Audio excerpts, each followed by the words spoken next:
मैं जब कॉलेज में थी मेरे सेकेंड ईयर में, और मैं अपने फ्रेंड के साथ एक प्रोजेक्ट का डिस्कशन कर रही थी, सडनली मेरी विज़न कम्प्लीटली ब्लैक हो गया, मतलब कुछ भी नहीं दिख रहा था मुझे, और मुझे वॉमिटिंग स्टार्ट हो गई और थोड़ी देर बाद मैं चक्कर खा के गिर गई। हमने एमआरआई कराया, उस एमआरआई में ये आया कि मुझे कैंसर है। तो मुझे ये बताया गया कि इसका एमआरआई मशीन रॉन्ग है, हमें बॉम्बे फिर से एमआरआई कराना पड़ेगा। ऐसे हमने और ने ज़्यादा से ज़्यादा 10 to 12 एमआरआईज कराए, लेकिन सारे रिपोर्ट्स में एक ही रिपोर्ट, मतलब एक ही रिज़ल्ट आया कि मुझे कैंसर है, ब्रेन ट्यूमर है। ये कभी ऑपरेटेबल नहीं है, क्योंकि नॉर्मली ट्यूमर में क्या होता है, एक नॉट होती है। मेरे ब्रेन में छोटी छोटी पूरे हेड में नॉट्स है, जो और ऐसे रीजन में है कि अगर वो ऑपरेट करे तो शायद मैं पैरालाइज हो जाऊं, या आई लूज़ माई कंट्रोल, या मैं शायद पागल हो जाऊं। तो वो चीज़ पॉसिबल नहीं थी, और ये मतलब ये था कि ये कभी क्योर नहीं हो सकता। सो जब तक मैं हूँ, जब तक मेरी सांसें हैं, this would be my best friend. Cancer या ऐसी कोई बीमारी के बारे में जब हमें बताया जाता है, it comes as a shock, और आपको तो शायद ये भी बताया गया कि आपके पास वक्त बहुत कम है। यस, ट्रीटमेंट चालू होने वाली थी, तब फैमिली में किसी में ये हिम्मत नहीं थी कि वो आके मुझे ये बताए। सिर्फ माय मदर, उन्होंने मुझे बताया कि तुम्हें ब्रेन ट्यूमर है और तुम्हें ट्रीटमेंट करानी है। तब क्या उन्होंने आपको बताया कि आपको डॉक्टर्स ने कितना वक्त दिया है? इनिशियली तो नहीं, पर थोड़े टाइम के बाद उन्होंने मुझे बताया कि डॉक्टर ने ऐसे कहा है कि तुम्हारे पास 6 महीने से ज़्यादा लाइफ नहीं है। Can you share that particular moment with us? कितने साल हो गए इस बात को? I think must be in 2012 I believe. 2012 या हाँ, 11 की बात है, ये 2012। 8-9 साल हो गए, जिस वक्त एक यंग लड़की को बताया जाता है कि तुम्हारे पास सिर्फ 6 महीने का वक्त है। Do you remember that moment? Yes, I do. Because I was losing all my hair. My skin was turning black. मतलब ऐसे पील हो रही थी मेरी स्किन ट्रीटमेंट के हिसाब से। I don't want to go there.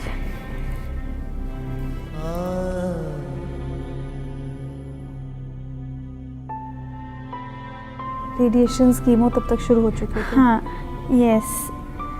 जितने मतलब मैक्सिमम लेवल के मुझे रेडिएशन और केमो दिए गए थे, वो भी ऐसा नहीं कि गैप ले लेकर, कंटिन्यूस, एक दिन के बाद दूसरा, दूसरा के दिन तीसरा, ऐसे कंटिन्यूसली। सो बहुत ज़्यादा मेरी बॉडी को इफ़ेक्ट हुआ था। मेरी बॉडी पूरी अंदर से जल चुकी थी। My organs were not working properly. उस वक्त क्या ख्याल आया? शिकायत आई मन में कि मेरे साथ ऐसा क्यों हुआ, व्हाई मी? ये सब तो सेकेंडरी था। बस मैंने यही सोचा कि अब मुझे जो करना है, मेरे जो सपने हैं, मेरा जो ऑब्जेक्टिव है, मेरा जो गोल है, मेरे पेरेंट्स को मुझे प्राउड कराना है, मैं ये 6 मंथ्स में कैसे कर पाऊँगी? How will I manage to do all this things in just 6 months? बस यही सोच कर मेरा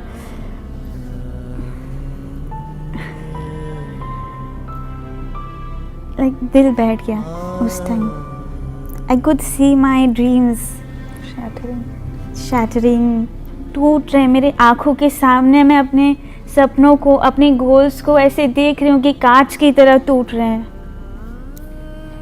एंड ट्रस्ट मी, उस टाइम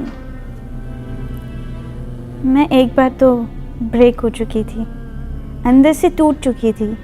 श्रुचि, ग्रेजुएशन और पोस्ट ग्रेजुएशन, ये जो पढ़ाई आपने की है, ये कितनी मुश्किल रही? क्योंकि बराबर आपको इलाज चलता रहा, आपका कीमो, रेडिएशंस, बहुत पेनफुल ट्रीटमेंट्स होते हैं। कैसे मैनेज की पढ़ाई आपने? कैंसर के हिसाब से मेरी मेमोरी में बहुत इशू हो गया था कि मेरी एग्ज़ाम्स के टाइम मैं पढूं, 5 मिनट पढूं और मैं सो जाऊं मम्मी के लैप में।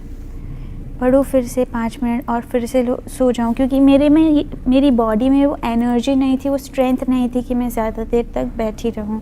बट मुझे पढ़ाई करनी थी, मुझे एग्ज़ाम्स देनी थी। तो बस मैं 5 मिनट पढूँ सो जाऊँ, 5 मिनट पढूँ सो जाऊँ। सो नेक्स्ट डे मॉर्निंग मैं मम्मी को बोलूँ, मम्मी याद नहीं? आज कौन सा सब्जेक्ट की एग्ज़ाम है? मुझे कुछ याद नहीं। Oh my God. I don't know which subject I'm going to appear for. And I started crying. Mummy ने मुझे बताया, तुझे जितना जो भी आए, जो भी सब्जेक्ट का है, तू पेपर में लिख के आ जा। मैंने वही किया और एवरी सिंगल पेपर में मेरे साथ यही होता था। जो भी सब्जेक्ट का मैं पढूँ, next morning I forget completely जो भी मैंने पढ़ा है, कौन सा सब्जेक्ट है, कुछ भी याद नहीं रहता था मुझे। पर मैंने एग्ज़ाम्स दी और मैं फर्स्ट क्लास पास हुई in my graduation. First class? Yes, even in my masters. Oh my God. This sounds like a miracle as well. Yes, आप बचपन से पढ़ाई में बहुत अच्छी थी? बहुत ज़्यादा। लाइक मेरा कम्प्लीटली फोकस सिर्फ पढ़ाई में था। मैंने जैसे कि लोग फ्रेंड्स को मिलने जाते हैं, पार्टीज़ करते हैं, I was more interested in my studies. ये सब ठीक था, ओके है, गए तो भी ठीक है, नहीं गए तो भी चले। बट मुझे कुछ अचीव करना था। I wanted to build something great and I wanted to make my parents proud. तो बस मेरा वही फोकस था कि मैं कुछ इतना अच्छा करूं कि मैं खुद तो प्राउड हूँ पर मेरे पेरेंट्स भी प्राउड हों।